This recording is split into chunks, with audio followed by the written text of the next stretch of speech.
চোখের সামনে চকলেট মিষ্টি দেখলে কার না জিভে জল আসে। রসগোল্লার হাড়ি থেকে টপাটপ মুখে, তারপর পেটে চালান করার যে কি স্বর্গীয় সুখ তা তো কেবল মিষ্টি প্রেমীরাই জানেন। কিন্তু আপনি কি জানেন, ধূমপানের মতোই চিনি স্বাস্থ্যের পক্ষে ভীষণ ক্ষতিকারক। চিনির লোভ সামলাতে না পারলে যেমন শরীরে জেকে বসবে ডায়াবেটিস, তেমনি চরচড়িয়ে বাড়বে ওজন। অতিরিক্ত চিনি ওজন বৃদ্ধি, ডায়াবেটিস, উচ্চ রক্তচাপ ও হৃদরোগের মতো গুরুতর রোগগুলো ডেকে আনে। কিন্তু চিনিতে কেন বাড়ে আসক্তি?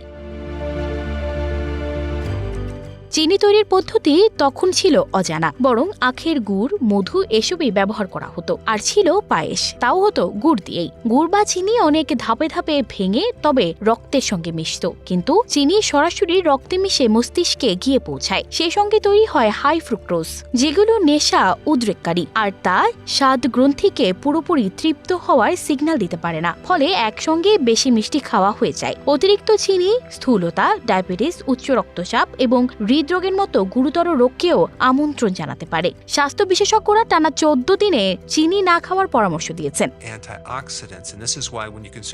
প্রথম 3 দিনে চিনি ত্যাগ করা খুব কঠিন হতে পারে। মাথা ব্যথা, পেট ব্যথা, ক্লান্তির মতো সমস্যার সম্মুখীন হতে পারেন, যা একটি সাধারণ বিষয়। তবে এটি লক্ষণ যে আপনার শরীর চিনি ছাড়া বাঁচতে পারে। চতুর্থ দিন থেকে শরীরে সম্পূর্ণ সতেজ অনুভব করবেন, খুব উদ্যমী বোধ করবেন। এছাড়া শরীরে শর্করার মাত্রাও নিয়ন্ত্রণে থাকবে। 8 থেকে 10 দিনে চিনি খাওয়া বন্ধ করার সঙ্গে সঙ্গে হজমের উন্নতি হতে শুরু করবে। কোষ্ঠকাঠিন্য, পেট সম্পর্কিত অন্যান্য অনেক সমস্যা থেকে মুক্তি পাবেন। চিনি ছাড়ার দ্বিতীয় সপ্তাহের পরে ক্ষুধা হ্রাস ও ভালো ঘুম হবে। আপনার মিষ্টি খাওয়ার ইচ্ছে কমে যাবে এবং শরীর ভালো লাগবে। এর সঙ্গে সঙ্গে ঘুম সংক্রান্ত সমস্যাও কেটে যাবে।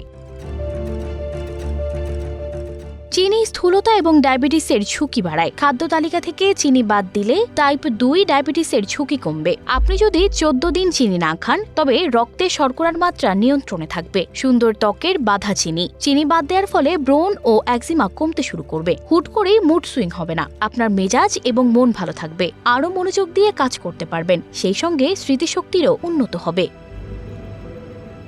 সানজিদা রহমান, প্রবাস খবর।